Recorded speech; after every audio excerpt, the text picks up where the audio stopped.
இது 6 கிலோ வஞ்சிரங்க. ஞாயிற்றுக்கிழமை நம்ம கடையில் பீஸ் போடும் போது எடுத்தது.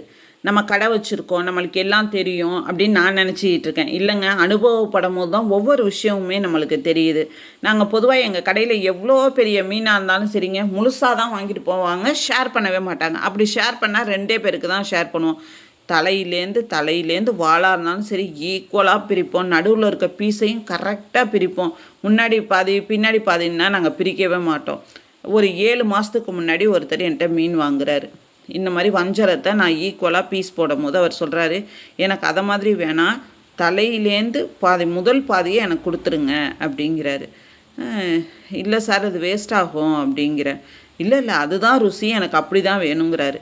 நான் பேசாமல் அப்படி செஞ்சுருக்கலாம். ஏதோ அவருக்கு நல்லது பண்ணுறதா நினச்சிட்டு அப்படியெல்லாம் கொடுக்க மாட்டேன், அவருக்கு பாவம் வேஸ்ட் அதிகமாகும் அப்படின்னு சொல்லிட்டு மித்தவங்களுக்கு செய்கிற மாதிரியே ஈக்குவலாக பிரித்து வச்சேங்க. அதுக்கப்புறம் இன்ன வரைக்கும் அவர் என் கடைக்கே வரல கோவமாக. என்ன இவருக்கு நல்லது தானே செஞ்சோம், இவர் நம்ம ஏன் இப்படி கோவப்பட்டு போகிறாரு அப்படின்னு நினச்சிக்கிட்டேங்க. இந்த 6 கிலோவில் தாங்க எனக்கு பாடம் கற்றுக் கொடுத்தது. இந்த 6 கிலோ மீனை நாங்கள் பீஸு போடுறோம், நடு பீஸாக ஹோட்டல் கேட்டாங்க. ஏன்ட்டா ஹோட்டலில் உங்களுக்கு ஒரு பீஸு பெருசாக ஒரு பீஸு சின்னதாக கொடுக்க முடியாது, அது தவிர்க்க முடியாதுன்னு சொல்லிவிட்டு அவருக்கு நடு பீஸை கொடுத்துட்டோம். பின்னாடி இருக்க பீஸை நான் வச்சுக்கிட்டு முதல் பீஸ் போடும் போதே ஒருத்தர் அவசரமாக போனதுனால, இல்லை மேடம் எனக்கு பிரிக்கலாம் வேணாம், இப்படியே கொடுத்துருங்க அப்படின்னு வாங்கிட்டு போயிட்டாருங்க. தலையை நான் பொதுவாக சுக்காலாம் பீஸ் போட மாட்டேன்.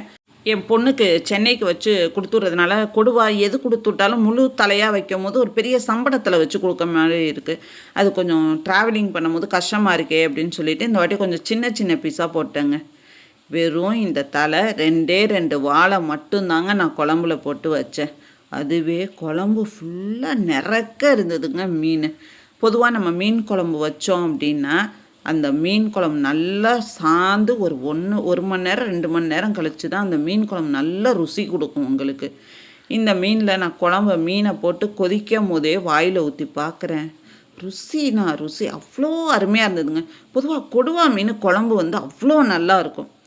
அதுக்கு மேலே இருக்குங்க இந்த வஞ்சரம் மீனோட குழம்பு. அதுவும் நான் 2 கிலோ மீன் சாப்பிட்ருக்கேன். அதனால தான் நான் பொதுவாக உங்களுக்கு சொல்லும் போது வஞ்சரம் குழம்புக்கு நல்லா இருக்காதும்பேன்.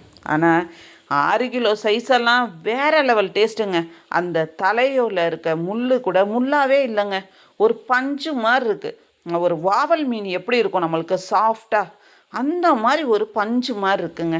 நான் பொதுவாக மீன் குழம்புக்கு எண்ணெய் ஊற்ற மாட்டேன். பாருங்கள் எப்படி ஆறுனதுக்கப்புறம் எப்படி நெய்யாக மிதக்குதுன்னு.